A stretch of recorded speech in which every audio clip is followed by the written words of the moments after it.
Yo, Bakayalo Kono Yalo, et oui, on se retrouve pour les premiers spoilers du chapitre 1152 de One Piece. Mais avant de commencer la vidéo, instant auto-promo, oui, mon nouveau manga Water Mana est disponible légalement et gratuitement sur Manga Draft. Je te mets le lien en description, comme ça tu pourras cliquer dessus, et après tu me fais un retour par rapport à ce banger. Je le répète, Water Mana, disponible légalement et gratuitement sur Manga Draft, lien en description. Mais vous êtes là exprès pour regarder le premier résumé de One Piece, chapitre 1152.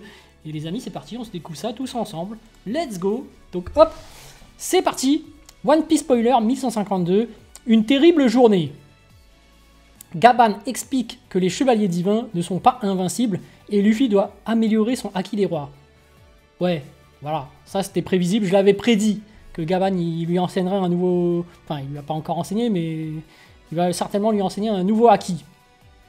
Gaban dit également qu'il y a plus d'une personne dans l'équipage du chapeau de paille qui peut utiliser le Haki des rois et Sanji pensait qu'il parlait de lui.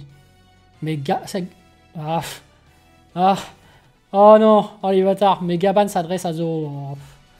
Ah, ça aurait pu le faire hein, pour Sanji, c'est pas sympa. Parce qu'en fait, le truc c'est qu'il y a un parallèle entre l'équipage de Roger et celui de Luffy.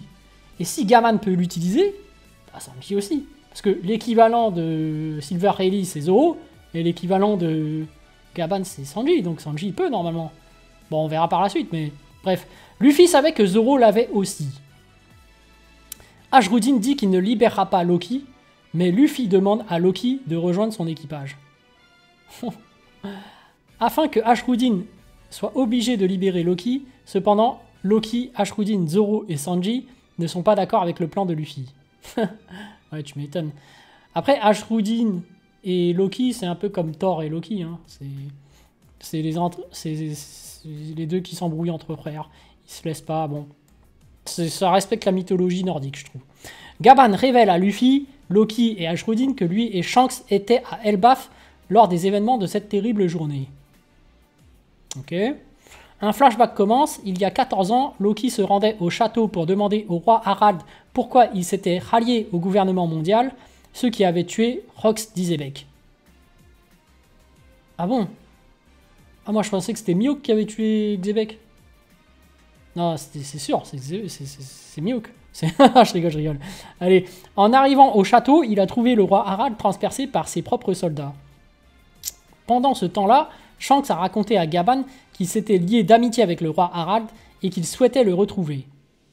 Puis un personnage mystérieux a volé le fruit du démon légendaire à Elbaf. Le fruit du démon légendaire? Qu'est-ce que c'est? Un autre flashback commence à la fin du chapitre. Cette fois, il y a 109 ans, on peut y voir un jeune et sauvage Harald semant la destruction dans un royaume humain. Ok.